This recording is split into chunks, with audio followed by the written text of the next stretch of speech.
Bien, estamos viendo ya en pantalla la presentación del maestro Pedro Pablo. Eh, Antes de que inicie propiamente su intervención, me gustaría presentarlo, darles nuevamente la bienvenida a todas las personas que nos acompañan en este ciclo.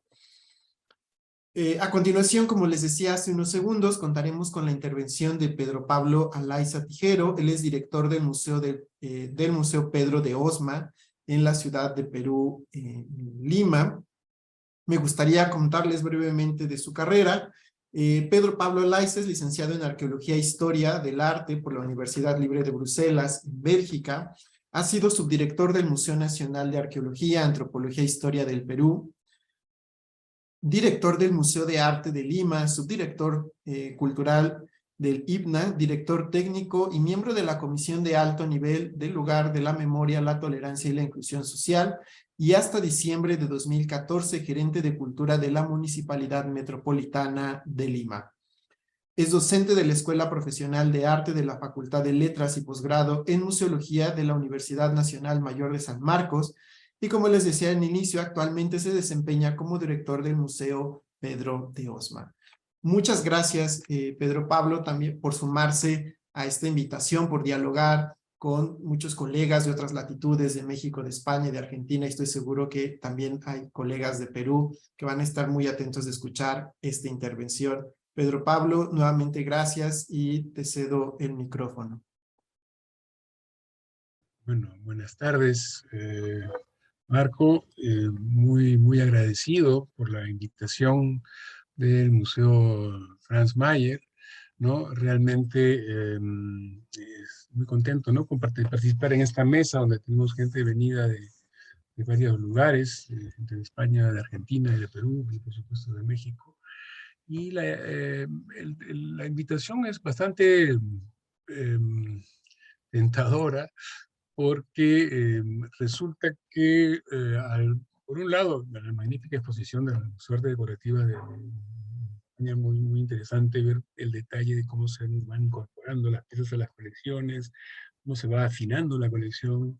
Es muy ilustrativo de la forma, ¿no?, en que se han llevado adelante las colecciones, las curadurías y las organizaciones museísticas a nivel mundial, y realmente es un ejemplo de cómo se hacen las cosas. Yo tengo una trayectoria bastante amplia en los museos locales. He trabajado tanto en los museos de arqueología como en el museo de arte, he trabajado con arte contemporáneo, con arte prehispánico, etcétera. Y fue muy interesante que hace 7 años me llamaron al Museo Pedro de Osma de Barranco, Lima, que es en realidad es el equivalente de Franz Mayer en Lima, ¿no? Es un museo privado de arte virreinal. Entonces se presentó un reto interesante: cómo presentar el arte virreinal, cómo presentar el periodo virreinal al público, porque no es un periodo sencillo en términos generales, ni en España, ni en el Perú, ni en México, ni en América Latina. Bueno, no vamos a entrar en detalles porque sabemos muy bien a qué nos referimos todos, ¿no? Pero no podemos simplemente eliminar un periodo de la historia porque no nos gustó, ¿no? Digamos, no es que yo saque de mi árbol genealógico a mi abuelita porque era muy antipática o cosas por el estilo. Eso no se puede hacer. Con lo cual, la reflexión que tuvimos al inicio de la gestión de este museo era qué cosas se puede hacer. Y coincidentemente, al margen de nuestras ideas al respecto, ¿no? Los directivos del museo tenían ya en mente, esa es un poco la fachada para que se den una idea como el local del museo, ¿no? Tenían ya en mente de convocar, conseguir una colección de arte precolombino, porque evidentemente para el visitante, tanto local como extranjero en la ciudad de Lima, los museos de antropología, de arqueología, de arte prehispánico tienen mucho más atractivo que aquellos museos de arte virreinal, ¿no?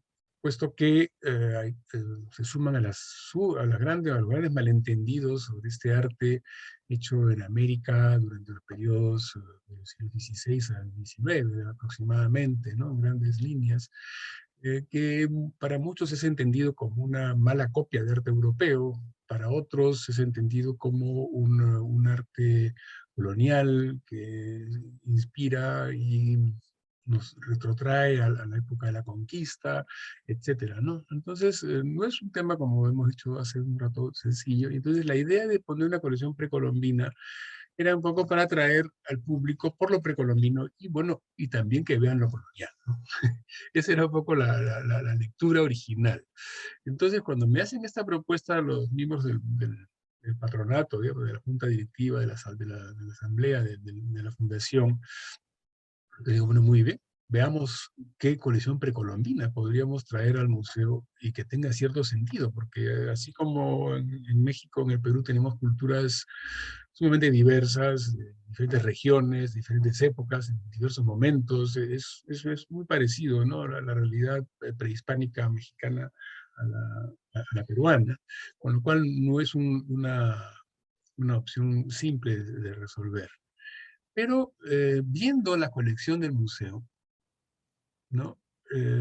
Que sería un poco el contexto, ¿no? Nos encontramos con que de pronto la propia colección del museo nos planteaba el derrotero, ¿no? Habían tres obras muy importantes. Una de ellas es esta obra que vamos a revisar luego, que es el famoso matrimonio de la última ñusta, que es la descendiente directa de los últimos incas rebeldes de Vilcabamba, que resistieron a la ocupación española hasta ya entrado el virreinato por unas décadas, y Martín de Loyola, sobrino nieto de San Ignacio de Loyola, vence a Túpac Amaru y le otorgan en matrimonio a su sobrino, a Beatriz Ñusta, ¿no? Entonces, y vemos aquí al lado izquierdo a la familia inca en pleno, vestidos como incas, ¿no? En pleno siglo XVIII. Entonces, esta idea de que de pronto se desmorona uno de estos mitos, que es el hecho de que sucedida la conquista del Perú, los incas literalmente desaparecen.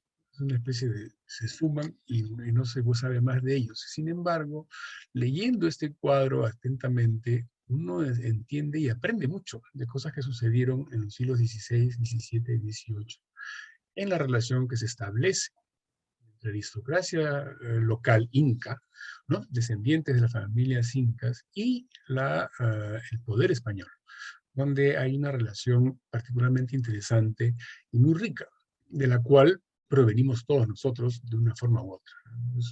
Es un paso obligado de las historias respectivas de los países latinoamericanos, ¿no? Hemos transitado todos ese camino y hoy día somos de alguna forma el resultado de este profundo mestizaje que se da desde muy temprano en el imperio colonial reinal español, ¿no? A diferencia de otros imperios coloniales donde el mestizaje era penado. En este caso es distinto, ¿no? Los matrimonios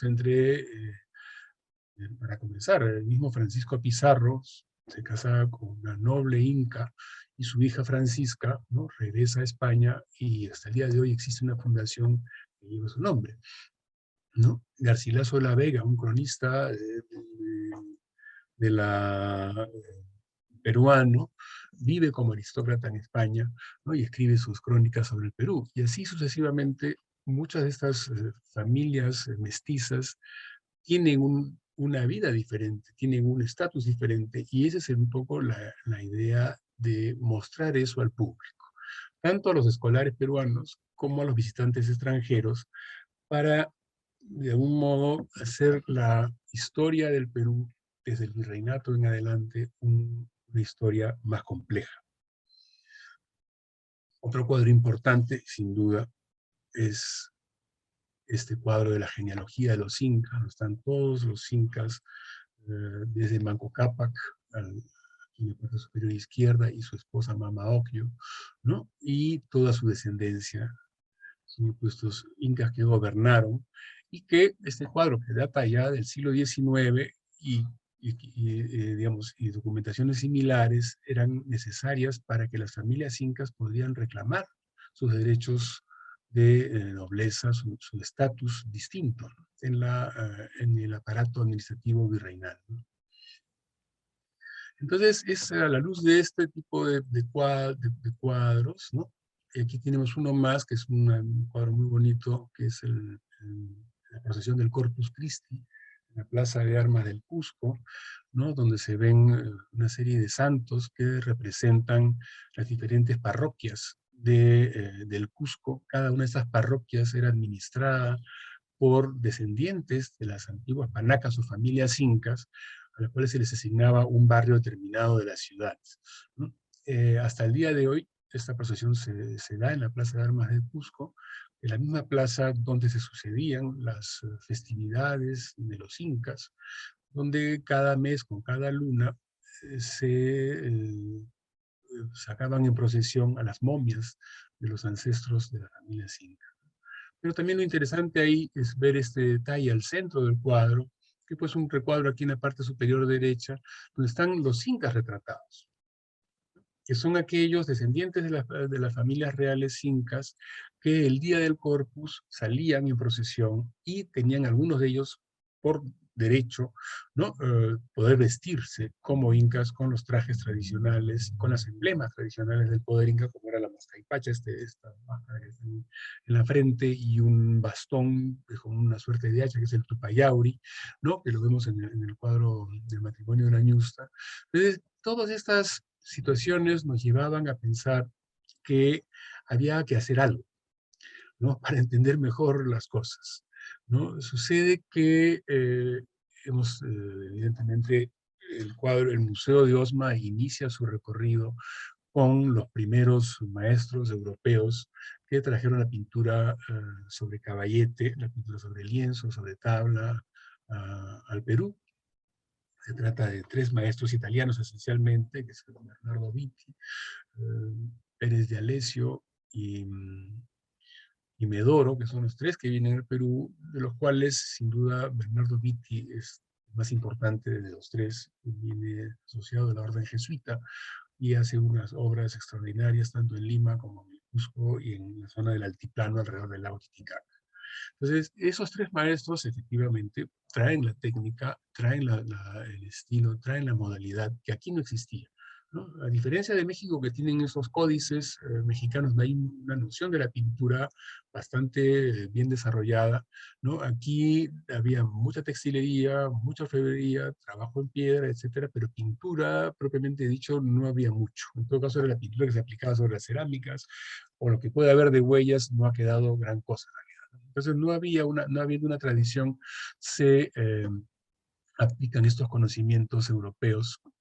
Son los herederos un poco del Renacimiento europeo, estos grupos, este arte ya manierista, ¿no? Es un poco post-renacentista, que es un previo al barroco, en fin, es un momento de tránsito en el mismo arte europeo. Eso comienza a darse en el Perú en particular.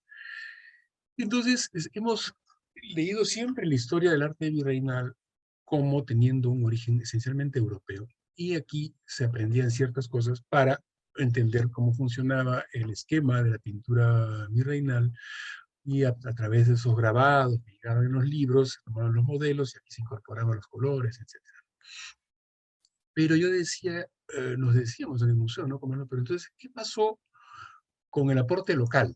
¿No? ¿De dónde vienen estos señores que son los incas, que perpetúan de alguna forma su linaje hasta el siglo XIX? ¿No? Y las familias nobles incas son finalmente, eh, desaparecen con la República, ¿no? Desaparecen con Bolívar. Hasta antes de Bolívar, estas familias tenían prerrogativas, tenían tierras, tenían poder, tenían autoridad, y en aquel entonces ser indio no era mal, ¿no? Muchos de los hijos de los españoles y criollos que venían al Perú casaban a su familia con estos señores, porque tenían muchísimo poder y muchísima autoridad.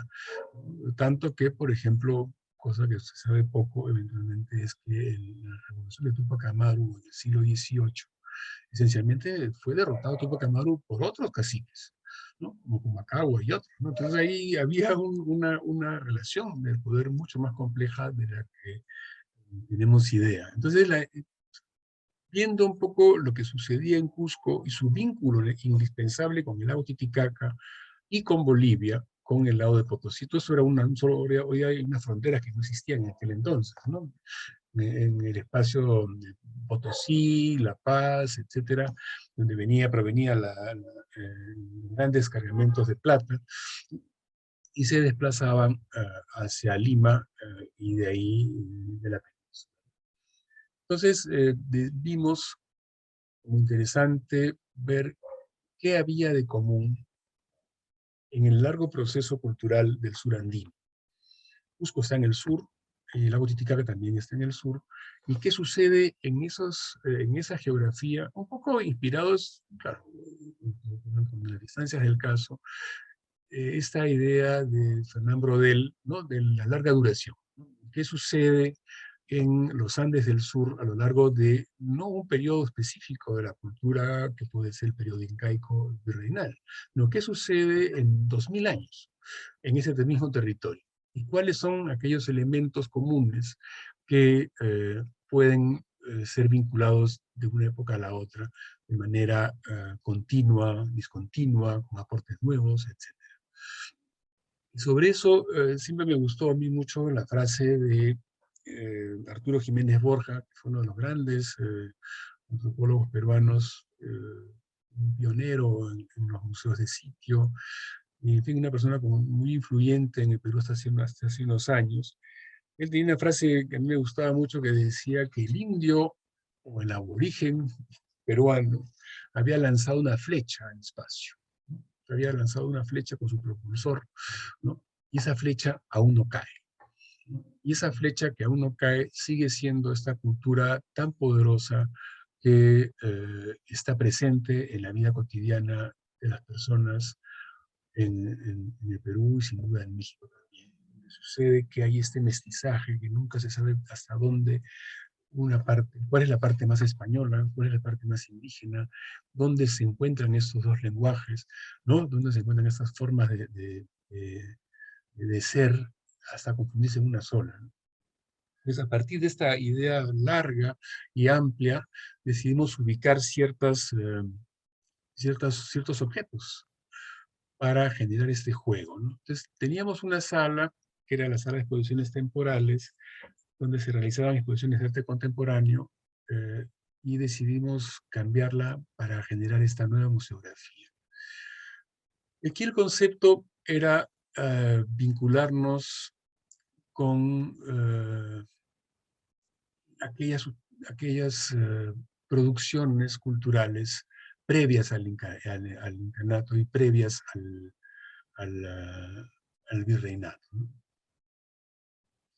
Entonces decidimos llamar a unos buenos amigos en Cusco que tenían una colección de queros. Estos queros, que son estos vasos, vamos a verlos en varios momentos, eh, son unos vasos que comienzan a producirse antes de la era cristiana, en un periodo llamado Pucará o Pucara, en la zona del altiplano, que son vasos pequeños, y luego con la llegada de los tiahuanacos, se trata ahí sí de una gran nación alrededor del lago Titicaca, con colonias en la zona de la costa, los territorios del sur andino, ¿no? Se vuelve uno de los recipientes más comunes, más populares y de mayor prestigio, ¿no? Se fabrican en, en, en cerámica, se fabrican en madera, metal, en plata y en oro, ¿no? Y se disponen en esta sala que mostramos acá en su amplitud,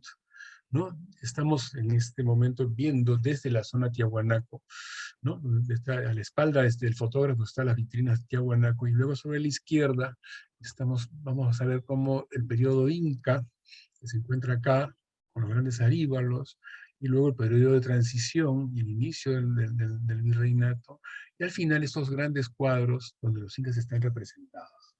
Al lado derecho es una vitrina eh, delgada, deliberadamente, ¿no? Para mostrar el paso 1, que es la cultura tiahuanaco, luego el periodo inca y luego el periodo virreinal, ¿no? Mostrando cómo un mismo recipiente, es este quero, que es un vaso acampanado hacia la parte superior, ¿no? De tronco cónico, se usó durante el periodo tiahuanaco, luego durante el periodo inca y el periodo virreinal.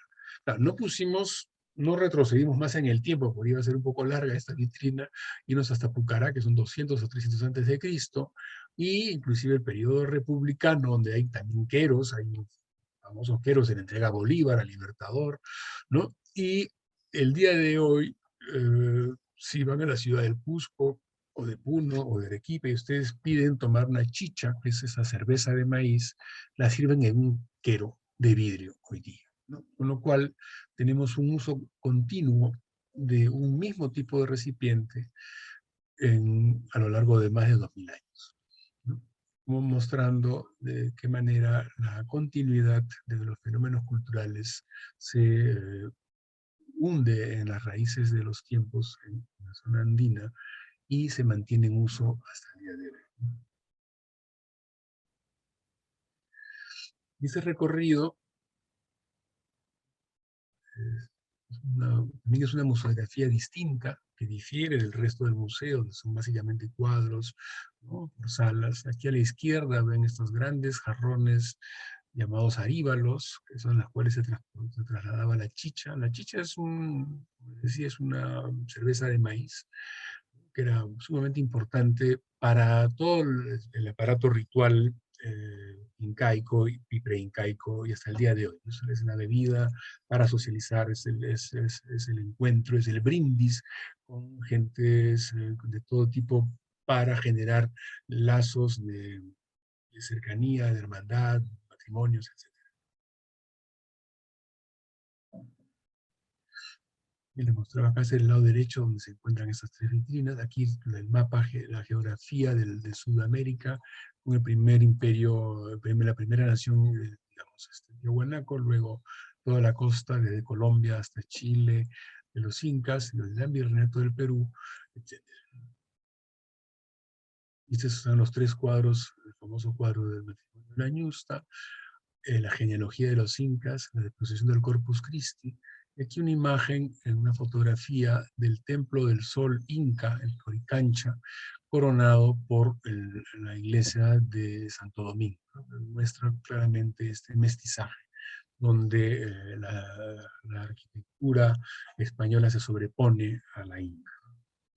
Luego hay otras imágenes más, aquí al lado derecho, que son ya pinturas del siglo XIX, donde seguramente las familias mandaban a hacer estas genealogías para recordar las antiguas glorias del Imperio Incaico.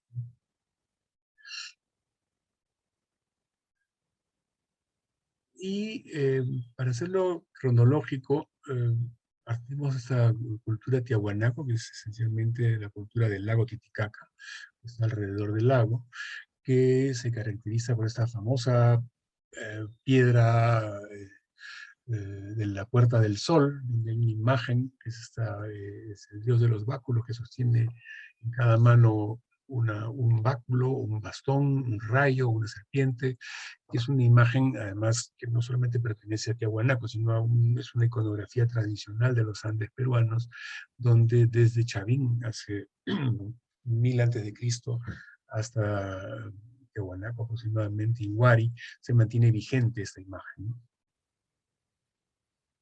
Es esta famosa piedra, ese gran monolito de granito que está presidido por este personaje central, y estos relieves que están tallados de un lado y otro de la piedra.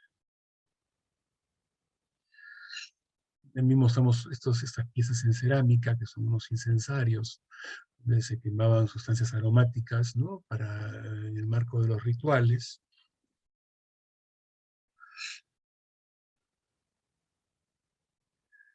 Aquí nuevamente este personaje que es omnipresente, aquí tenemos una urna funeraria cuando está el personaje central retratado, y ese personaje va a aparecer en las demás piezas de Tiahuanaco también. Esto es un quero de plata llamado Aquilla, cuando se trata de los queros en metal, en plata o en oro, se llaman aquillas, ¿no? Tenemos aquí unos cuantos ejemplares en plata. Y el sitio de Tiahuanaco queda, para ubicarnos, desde la frontera peruana, más o menos a unos 20 kilómetros hacia el sur, ¿no? Ya en el territorio boliviano. Y es este altiplano extraordinario, cerca de 4.000 metros de altura aproximadamente, donde se da este desarrollo cultural fantástico que son los Tiahuanacos, ¿no? Un espacio que hoy día, tanto por el clima como por la altitud y la sequedad y las sucesivas sequías, se ha visto como empobrecido. Fue en aquel entonces un espacio eh, que gozaba de gran riqueza, no solamente por el lago, ¿no?, que generaba un microclima particular, sino también por los grandes rebaños de llamas, alpacas y vicuñas, del cual provenía, por un lado, la fuerza de carga para trasladar las mercaderías con las llamas, y la lana de alpacas y de vicuñas para tejer, pues, las prendas más finas, y también, por supuesto, una fuente de proteínas para la alimentación. Y tenemos estos vasos queros con este rostro del ser radiante, ¿no?, que se encuentra en el centro, y son, pues, característicos de la cultura tijuana. ¿Sí? ¿Quién más Este es es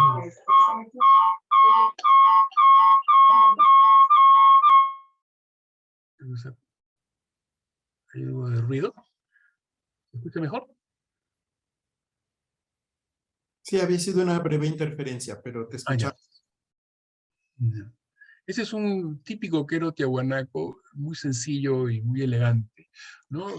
Tiahuanaco, como todas las culturas del altiplano y de la zona andina, inclusive aquella de los incas, se caracteriza por un arte esencialmente irregular, eventualmente geométrico, donde la simetría de las imágenes es muy marcada, ¿no? Y las líneas de horizonte son también aquellas que marcan de algún modo la estética del arte tiahuanaco. Hay que ver que esto sucede en un espacio geográfico determinado, que es el lago, que a esas enormes alturas, donde se produce inclusive la agricultura todavía, que es un plano horizontal muy extenso, se une el plano del lago Titicaca, que es otro plano muy extenso, ¿no? Y entonces estas líneas horizontales marcan realmente la estética, la forma misma de ver el mundo, ¿no?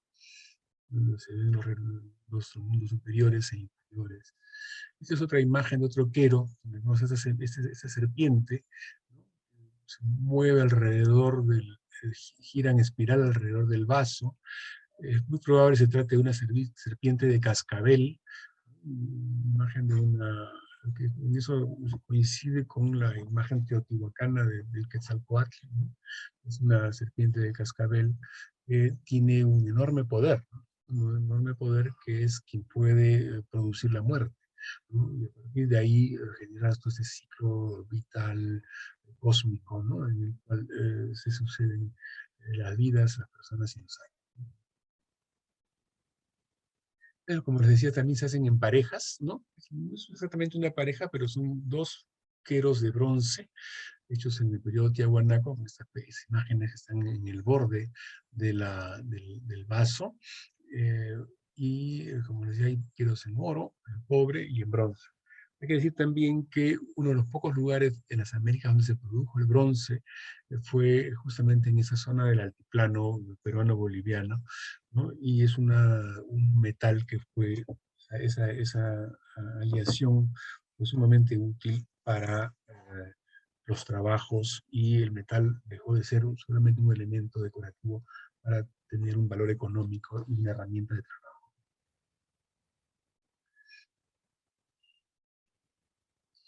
Es la vitrina amplia con los queros. Aquí tienen esos queros que tienen esos anillos que recorren todo el entorno del vaso, y los hay en polícromos. Hay siempre esta serie.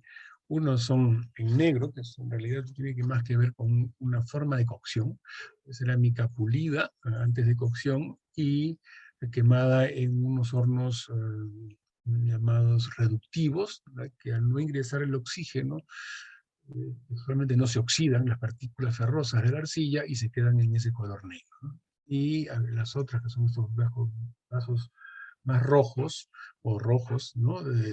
Son aquellos que se cocinan o se cuecen en una atmósfera oxidante y da esa tonalidad rojiza. Y aquí vemos que esa serie de vasos son similares en el sentido que tienen esta imagen del ser radiante de la Puerta del Sol en la parte central, ¿no? Está pintado con los rayos.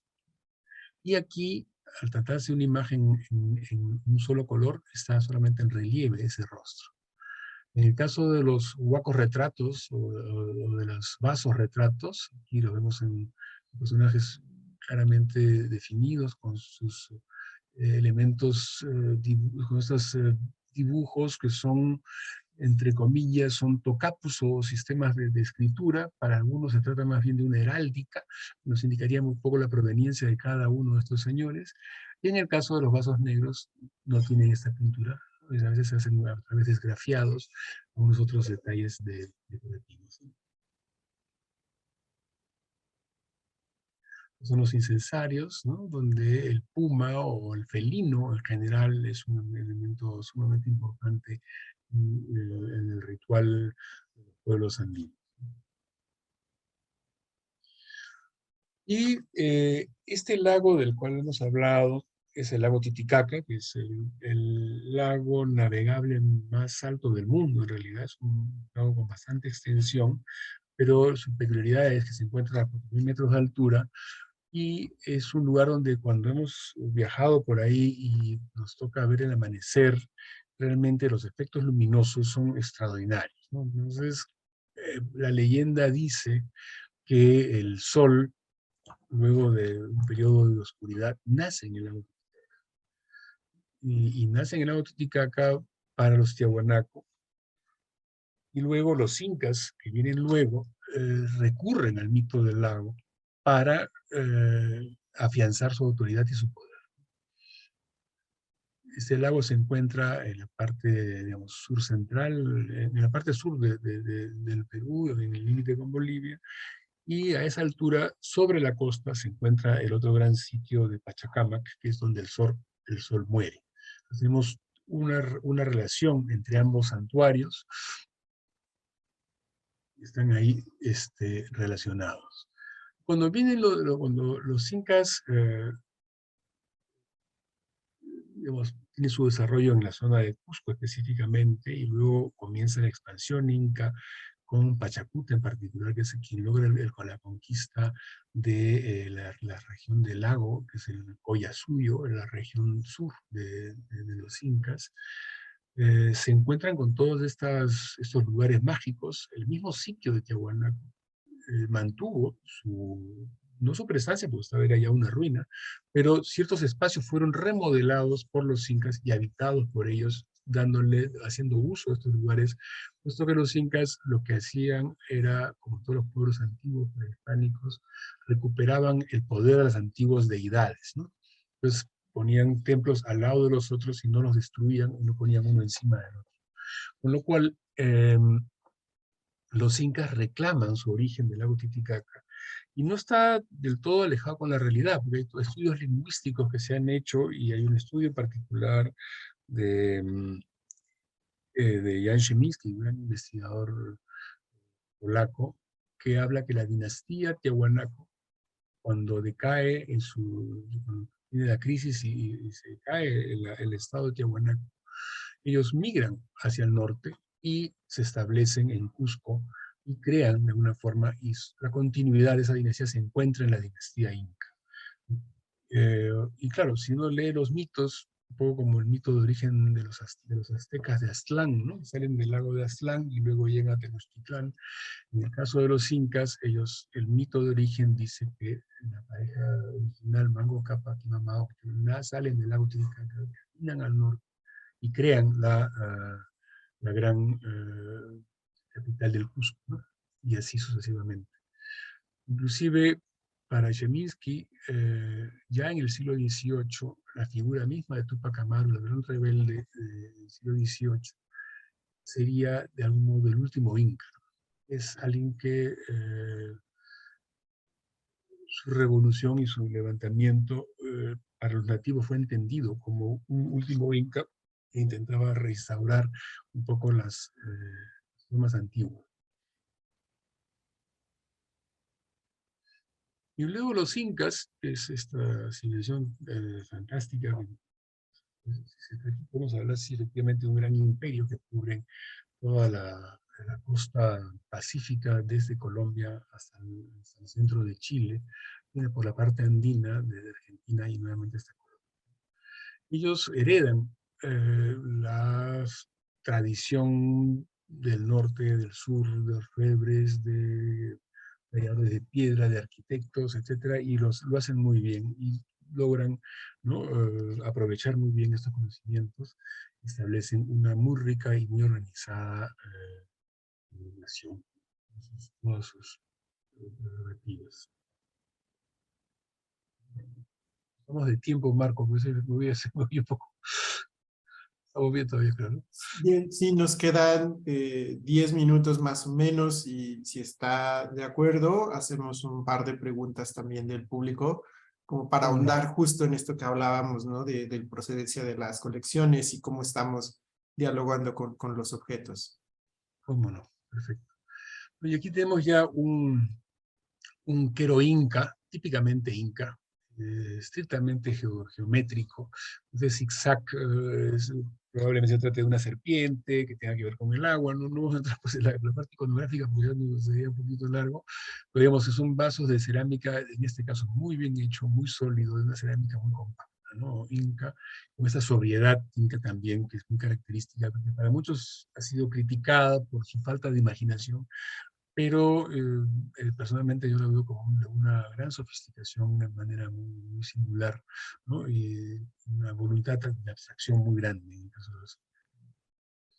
Están los queros de madera, por ejemplo, ¿no? Aquí tenemos, aquí si se fijan, este de acá es idéntico al de aquí, y entonces son vasos hechos en pares, inclusive en este caso, pues, donde son de madera, se trata de del mismo tronco de madera en el que son tallados, y de todos los tamaños, ¿no? Hay esos pequeñitos y hay estos muy grandes. Claro, en el caso del Inca, cuando tiene que brindar con todos sus súbditos y sus pares, él no puede tomarse pues cada vez un vaso de chicha pues de más de 1 litro, ¿no? Y tiene que hacer uso de los pequeños vasos para no emborracharse fácilmente. Entonces hay vasos de todos los tamaños para diferentes ocasiones. Hay un ensayo muy interesante de, de Tom Cummings, que es el historiador de arte de la Universidad de Harvard, ¿no? Que su tesis es el brindis con el Inca. Es el momento en el cual el brindis que se daba entre las autoridades y las alianzas políticas en el mundo andino era indispensable para poder cerrar alianzas y ver el trabajar en conjunto hacia el futuro.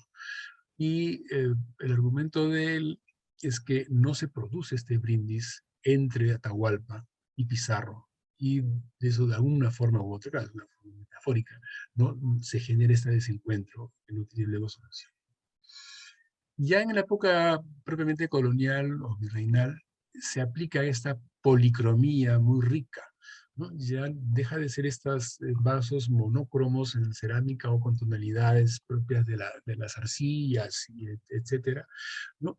Y se convierte en unas imágenes como que vemos ahora aquí en pantalla. En la parte inferior de estos queros coloniales se está, por lo general, si no es siempre, las flores heráldicas de los incas, ¿no? El ñuctu o las flores incas. Acá al centro va este registro central, que son estos tocapus, que están todavía en estudio, el tema de la posible escritura de los incas, que reside en ella. Y en la parte superior es donde se relatan las historias.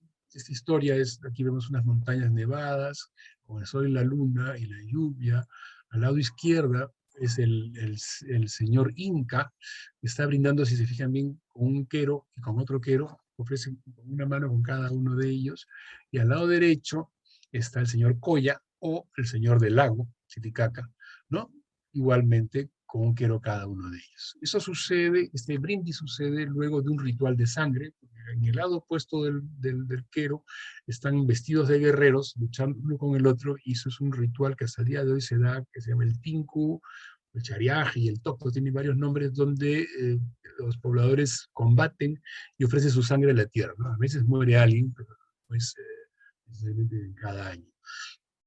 Y lo interesante es que este quero del siglo XVIII, que es del siglo XVIII, ese ritual estuvo registrado hasta 1940 o 50 en el sur del Cusco, ya que este espacio central es llamado la raya, que es el punto de la división de aguas entre la cuenca del lago Titicaca y la cuenca del Vilcanota que va hacia el Cusco, ¿no? Y este punto llamado Vilcanota o la raya es el punto donde sucede esta escena, y hasta el siglo XVIII, como les comentaba, en el sur de Cusco se daba este ritual, esta fiesta, ¿no? Que era una fiesta de la fertilidad, ¿no?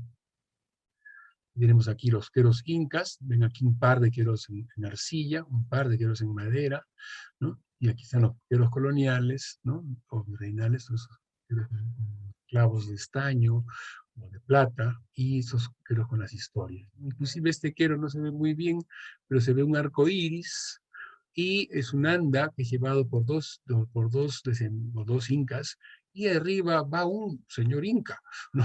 Y aquí vemos este arco iris, que es una deidad prehispánica, y aquí dos serpientes, ¿no? Que son los que producen las lluvias y los truenos. Entonces es interesantísimo ver cómo en pleno siglo XVIII todavía se mantiene la iconografía precolombina, ¿no? Que es una suerte, y se ha hablado inclusive del quero como un arte de resistencia, ¿no? Se ha mantenido vigente a lo largo de los siglos, donde la aristocracia inca y el pueblo inca en general, ¿no? Perpetuaba ciertos recuerdos. Unas conopas, que son unas alpacas que se usaban y se usan hasta el día de hoy en el área rural, ¿no? Donde se ponen hojas de coca y grasa de animal como ofrendas también de la fertilidad. Vamos a pasar rápido, son unas llamas de llamitas de plata. Y el otro elemento también común y representativo de esta continuidad cultural es el caso del tupu.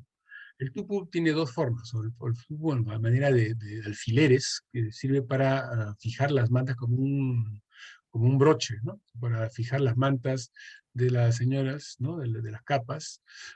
Esos son los tupus incas, que tienen una punta afilada.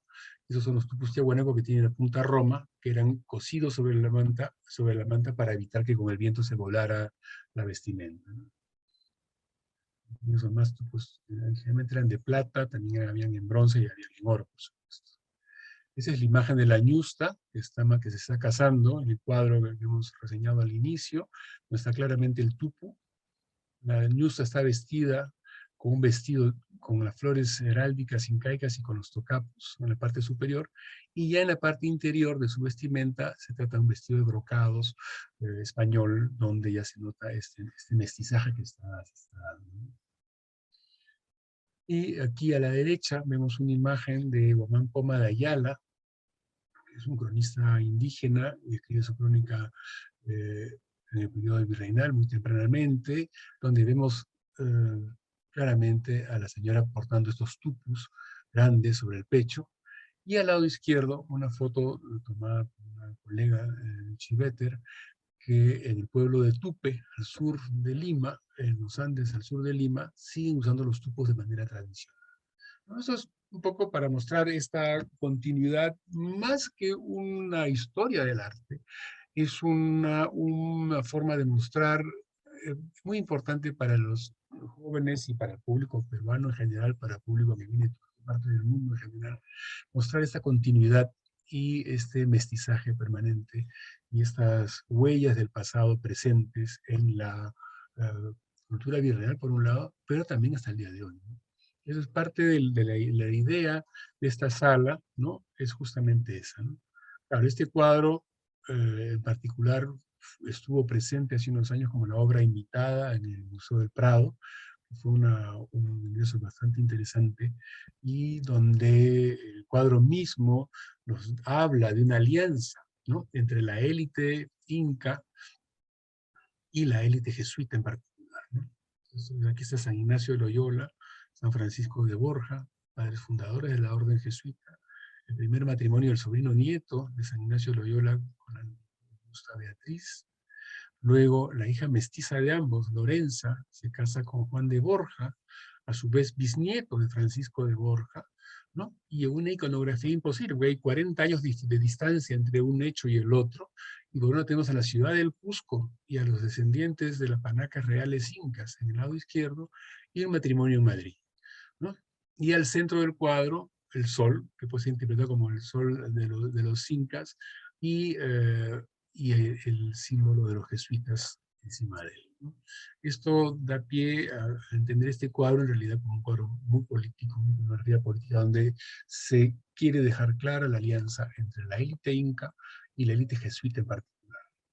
Eso da para otro, para otra charla más larga, pero sí pueden entrar a la página web del museo. Todo esto tenemos en videos, tenemos imágenes, tenemos los libros, los 2 libros que tenemos publicados están el texto de exposición del público.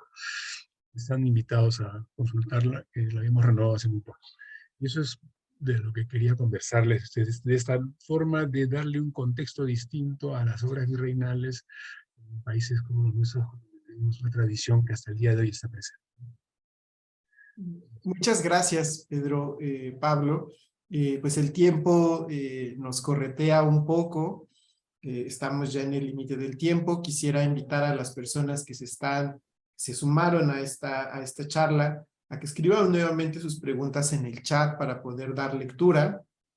Y bueno, esperando puedas compartirnos un poco alrededor de las preguntas que han surgido propiamente del público. Entonces, nuevamente insisto, si alguien tiene preguntas, puede dejarlas en el chat y hacemos la lectura correspondiente para poder contestar. Tenemos la primera de Verónica Herrera. El mostrar esta continuidad de las culturas originarias del virreinato y, como dices, hasta la actualidad, ¿logró el objetivo de atraer al público?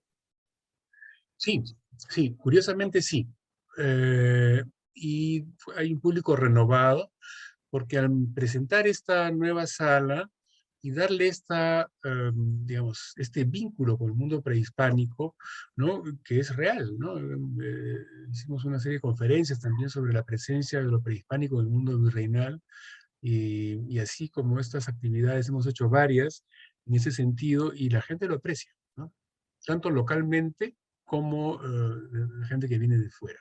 Sí, nos han preguntado mucho, sí, me han pedido personalmente que los atienda, que reciba a uno que otro grupo, ¿no?, para conversar de estas cosas, y ha despertado un interés bien grande. Y con esta sala, el Museo de Osma ha logrado casi duplicar su público en 7 años, ¿no? O sea, y todo el tema de las redes sociales, todo lo que ha sucedido durante el periodo de la pandemia nos ha permitido mantenernos presentes y vigentes, ¿no? Y su presencia en el Museo del Prado también ha sido muy importante. Bien, leo, perdón, otra pregunta de Alberto Acevedo y nos pregunta, ¿es moralmente válido adquirir textiles de culturas precolombinas con anticuarios? Lo pregunta porque desde hace unos años en la Feria Anual de Arte de México llega un anticuario ofertando textiles de diversas culturas del Perú. En realidad, dentro del Perú es legítimo, o sea, la ley permite la propiedad privada dentro del país. Uno puede poseer bienes prehispánicos o virreinales, y debe inscribirlos en el Instituto Nacional de Cultura en su momento o en el Ministerio de Cultura. Mientras uno lo inscriba y esté registrado, ¿no? No hay ningún inconveniente. Lo que obviamente no está permitido es la extracción ilegal del país, ¿no? Salen solamente en el marco de exposiciones temporales por 1 año o por 2 años, pero sí, sí, se puede. Al interior del país se puede comerciar, entre comillas, estos bienes. Hay una pregunta más, dice, ¿en su cultura hay códices? En realidad, la manera como se han hecho los códices en México aquí no hay. Pero tenemos la cerámica mochica en particular, ¿no?, que es una cerámica muy narrativa, ¿no? Donde se han hecho muchos estudios justamente iconográficos muy interesantes. Ahí se puede ver